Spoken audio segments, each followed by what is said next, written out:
Good evening, everybody. My name is Stuart Lang. In last episode, I've introduced you with the Feynman technique. I said that is the best method for learning, right? And I also introduced to you how it works. Okay, you have to find somebody to teach, right? And when you cannot teach, when you are stuck, or when he asks you some questions that you cannot answer, that is the moment you read back the book, right? Okay, when you understand already, then you explain again. Okay, continue with your teaching, and this process repeats, right? Okay, this is basically how it works, right?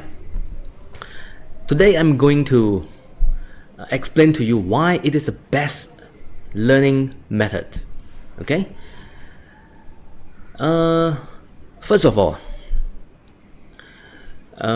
if you look at the whole process, right? You are teaching somebody.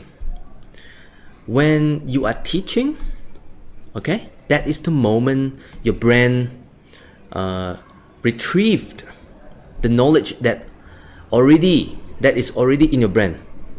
Okay, when you have no problem teaching, that is good. Okay, that means you understand the chapters. Okay, that is called, that involved. Okay, how it works. Why can you like speak smoothly? Why can you teach smoothly? Why can you explain so well? Because your brain is working. How your brain works. Your brain will retrieve the knowledge that you already have.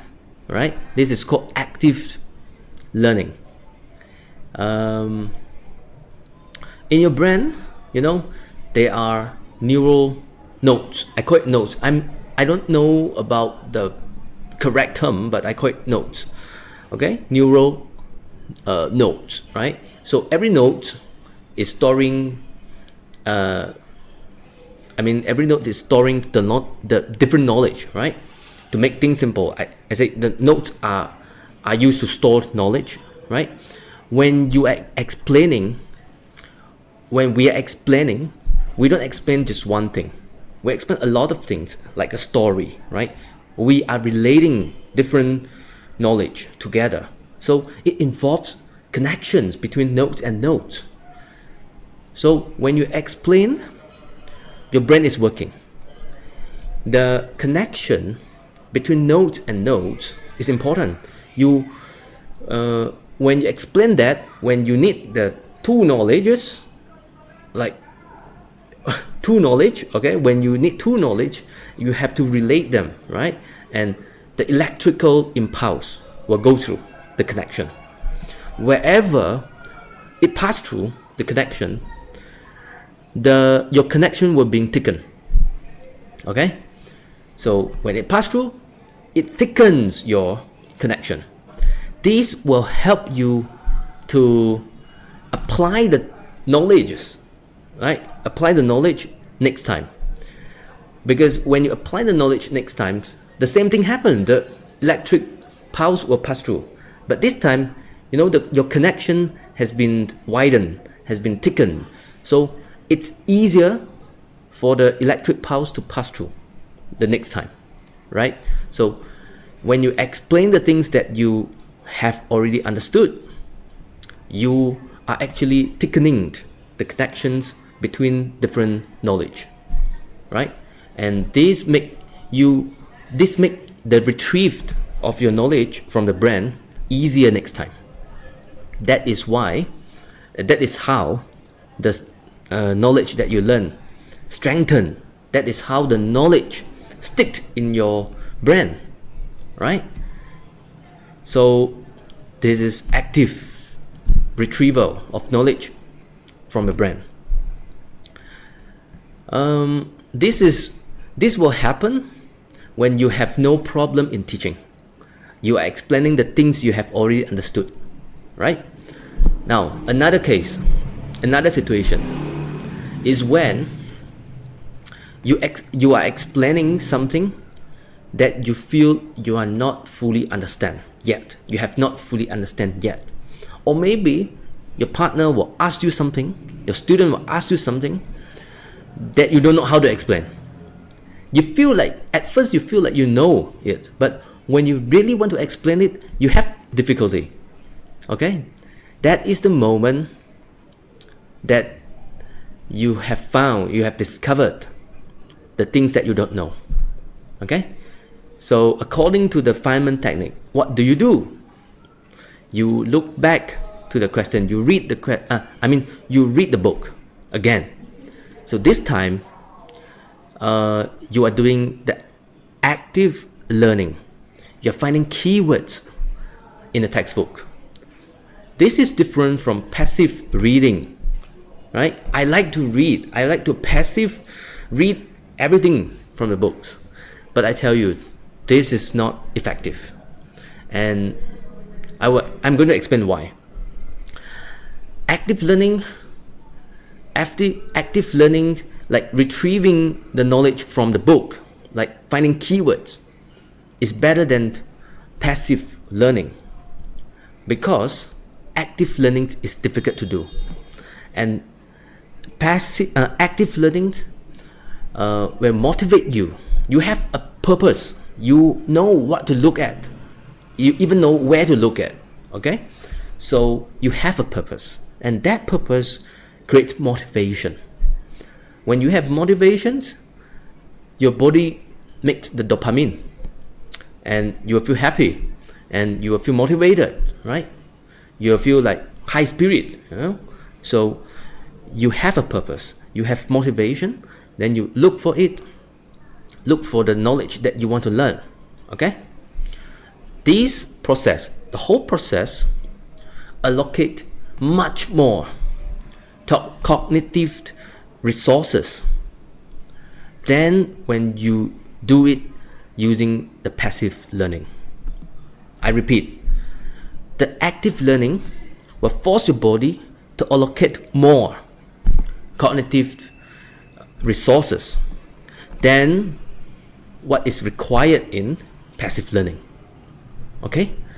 So this is understandable. When you put more cognitive effort, cognitive resources on something, these will make the knowledge stick. This will make your learning process more effective. You can understand it better, and you can memorize it better. Okay? Yeah, so this happen.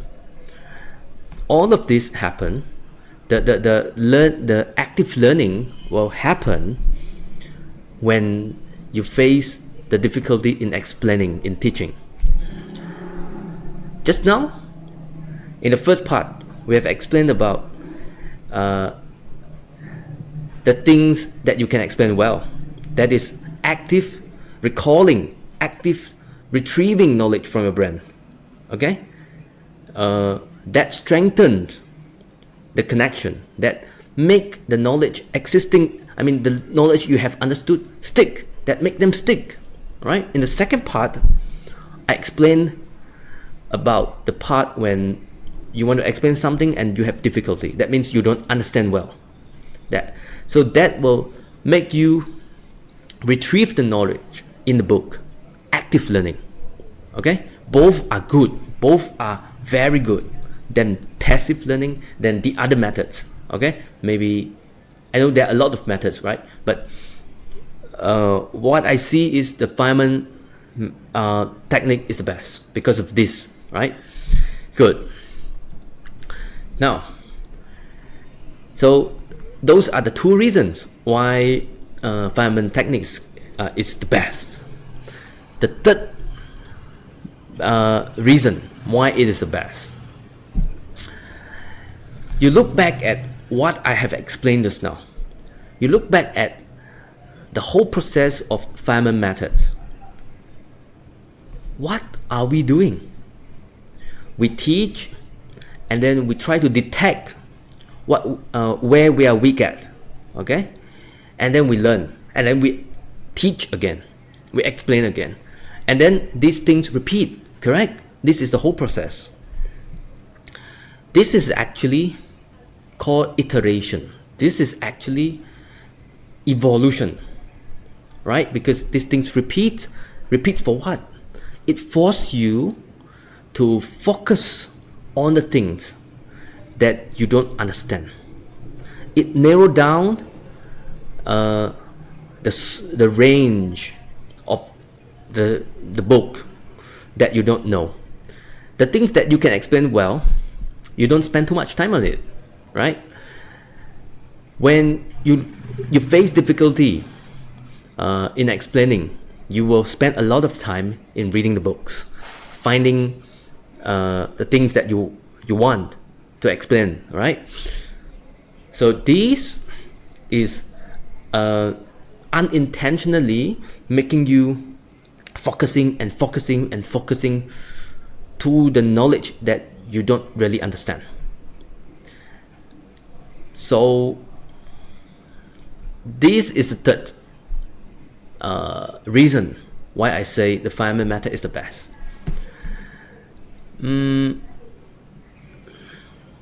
So you can imagine when you use this method, you are actually iterate, right? And focusing on finding the things that you don't know and keep working hard on that part, right? This will filter out the things that you have already known, filter things, and then this will like extract the things, help you to let you see what is the things that you haven't really understand well, right? Okay, so this is all my understanding about Feynman technique. And before I make this video, I watch a lot of videos about Feynman technique. I even asked ChatGPT about Feynman technique, and I don't think they explain like what I explained just now, right? They don't. Some video does explain this using the brain science, like what I have done just now, but it's not much, right? So I think what I've done just now is like very special, right? Because I explain it from the brain science, and I used simple terms to explain the Feynman technique, why it works, right? I explained why it worked from the brain science. Good. So that's all for the Feynman technique. I thought I can make another video, but in the second video, I had already explained everything that I know about the Feynman method, and I will use this method as well because I want to make videos. I want to ask a lot of questions. I'm curious about everything I see, so I always have questions, and I want to ask questions, ask Mr. Google questions. I want to ask Mr.